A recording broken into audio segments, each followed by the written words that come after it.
Hello everyone, I'm Professor Geek. Welcome back to the channel. And I want to talk about the Knights of the Old Republic film that's coming into the news a little bit now, the possibility of one. I think Kathleen Kennedy teased it a little bit at the Star Wars celebration, and people have been talking about it with trepidation and some sort of mixed bag of reactions to it. Of course, you always have those people like, why aren't you excited? You should be excited. This is a great news. No, stop being simple-minded. It's a complicated response to something like this.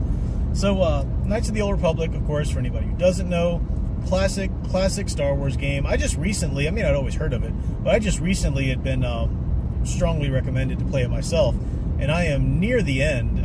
I almost don't want to finish it because I'm savoring it, but I do have part 2 on deck. I've heard it's almost as good. I don't know. But I'm very much enjoying it because I'm working my way through the Star Wars expanded universe, and Knights of the Old Republic is certainly part of that, and it's got novel tie-ins and all of that. So it's a classic game and classic story arc. BioWare really did a great job in telling a solid story. Really understands the spirit of the Star Wars universe, and it takes place during the Old Republic, of course, and it's great. It's great. I'm loving it.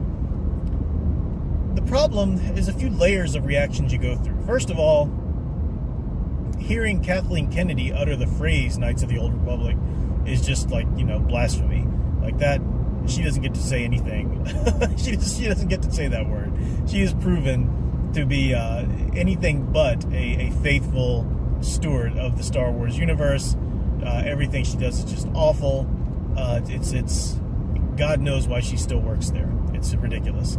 And Disney Lucasfilm has inspired zero faith that they will ever be able to just make a good Star Wars film. I mean, Rogue One, which people say, well, that was kind of good. I think whatever was good in that, it was also a complicated movie. Like they fired one guy and brought in more people or whatever. So I think whatever was good kind of is a holdover from what they didn't want in there to begin with. I don't know. It's just they just can't seem to tell. They cannot bring themselves to tell a decent Star Wars story. They can't stop pushing their social justice in there. They can't just tell a decent story. They can't do it.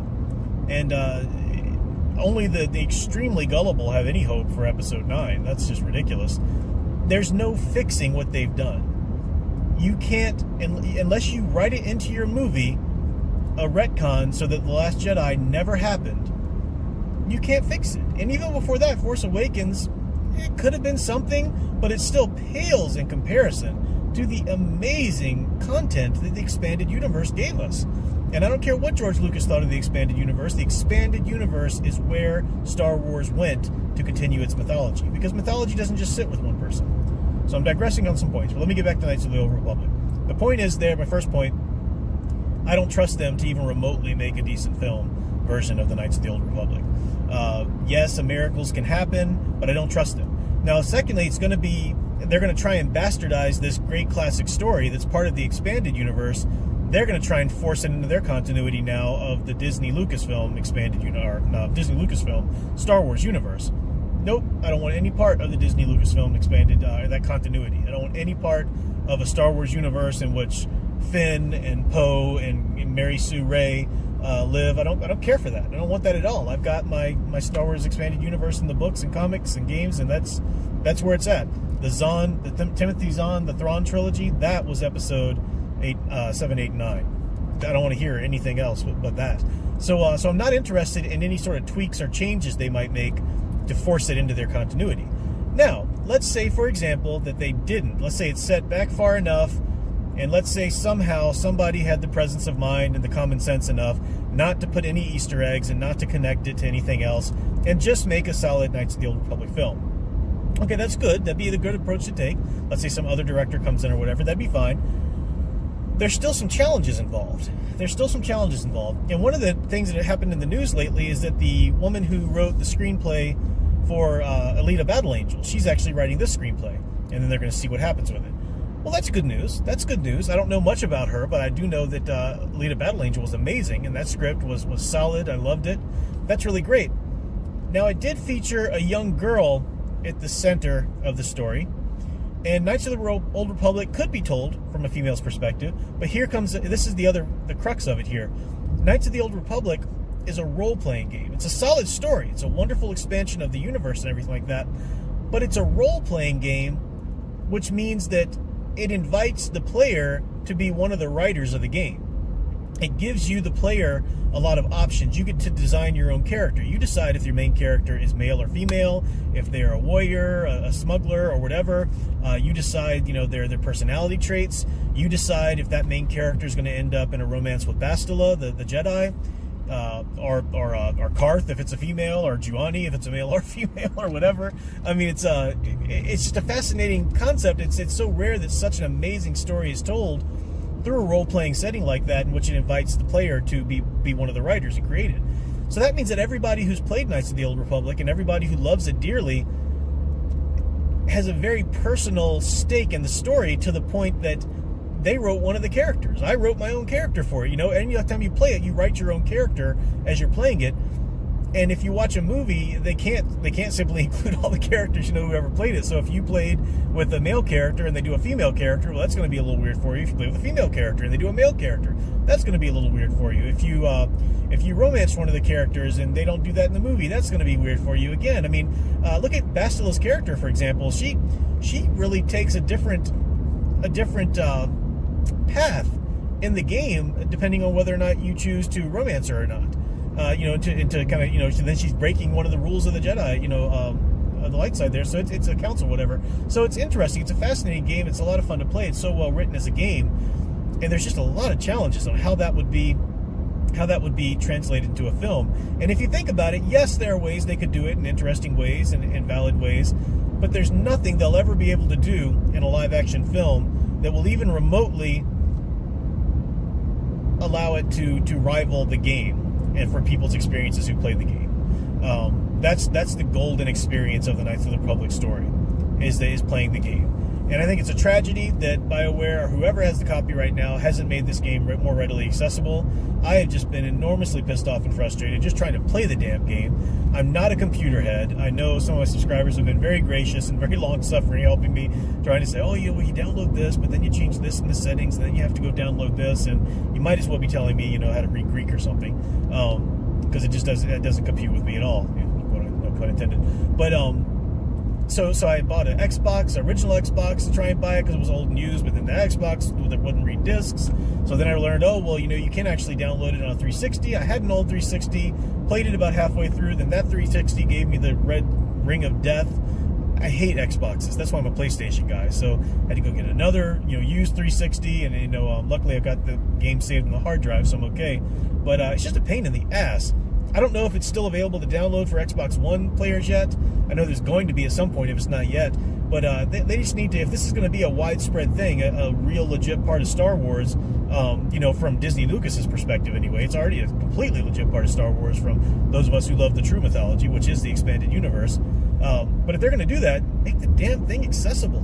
Crying out loud, do an updated release or something like that. Include, Yavin, include all the bonus content, and make it across consoles. There's no reason games do that all the time. So it's just poor management, just more poor management of Star Wars by Disney. They just can't help themselves. They have no idea what they have. They have no idea how to properly manage it. It's such a sad thing. But still, it's complicated. How do you, even though I like the idea of a writer from Battle Angel Alita being attached to the movie, how do you adapt this kind of story to a movie? Now, you could do it,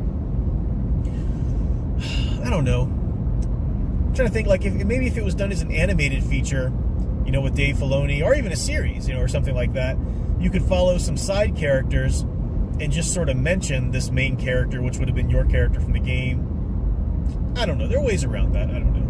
But it's just fun. You had a whole team. You're on a ship that escapes Terrace there, and the Sith, Lord Malak has destroyed Terrace. So that's epic. That's, really kind of raised the stakes, and you end up putting together this sort of ragtag crew, and you're on this mission from the Jedi Council, and your own character has been found to have a great, strong, connection with the Force, so you're responding to treatment in record time, training in record time, and you pick up all these allies, like Mission, HK-47, getting that one right, yeah, and the Wookiee and all that kind of stuff. So that's great. You got a Mandalorian on the crew, and it's a lot of fun. It's just there's a great story to be told there, and it could be a good movie if they do it right, but it'll never rival the experience of the game. So I don't know why they don't just re-release the game, unless Disney Lucasfilm realizes that they can't write worth a shit, and that why would they want to release a video game, a role-playing game from like years and years and years ago that's better written than anything they can possibly do. I don't trust or have any faith in Disney Lucasfilm or anyone who works for them. It's great that they hired the writer for Battle Angel Alita, but that is not in any way reason enough to, let's hope. I just want to smack these assholes, these idiots, these gullible, completely mindless, brainless zombies who, well, you know, we haven't seen it yet. Let's just hope. Let's just hope for the best. I can't what kind of mind? I don't understand these people at all. They're complete and total lack of discernment, and their complete and total blind faith in a needle in a haystack. You can burn them with a red hot poker, tie them to a chair and burn them with a red hot poker over and over and over and over again. And every time you approach with the poker, they're going to think, maybe it's not red hot this time. God, these people are idiots. Anyway, so those are my thoughts on Knights of the Old Republic. I'm sure there'll be more developments at some point, but it's a big enough deal, even though we don't have a lot of news about it. It's a big enough deal to respond, you know, to what little bit of news we have. I'm loving the game. I'm on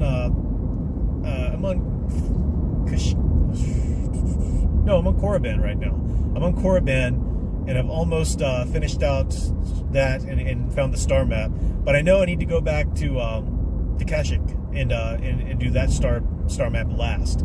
So I've been looking things up to make sure I follow it. It's the proper story order and everything. And yes, of course, I'm romancing Bastila because she's crazy hot. So yeah, that's my thoughts on that. Stick around for more. I'll be back with more comic reviews, more film reviews when I finally get to go see John Wick 3 and some other things that are coming out soon that I want to check out. And we'll be back with more live streams. And do check out my own graphic novel on Indiegogo right now, Tales from the Stacks. Link is in the description, and preview to come at the end of the video. Until next time, keep enjoying and digging deeper into the hero stories you love. Thanks for watching.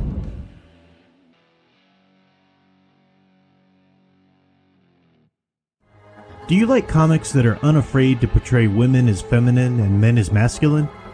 Do you enjoy being entertained rather than preached to? If so, then you'll love my own graphic novel currently on Indiegogo. Tales from the Stacks is an anthology series in the vein of The Twilight Zone or Tales from the Crypt. It contains 3 uncanny tales to thrill and haunt you long after reading. With interior art by Dave T. and variant covers by John Malin, Kyle Ritter, and Kyung Lee, you have lots of options to choose from. You can find the link in the description below or search Indiegogo for Tales from the Stacks, and tell the comic industry you don't have to settle for their social agenda platforming. Thanks. And last but not least, don't forget that your Professor Geek now has a merch store. Check out the current options from t-shirts to magnets to the iconic Professor Geek coffee mug, and let me know if you'd like to see something else. The link is in the description, or you can go to cafepress.com/ProfessorGeek.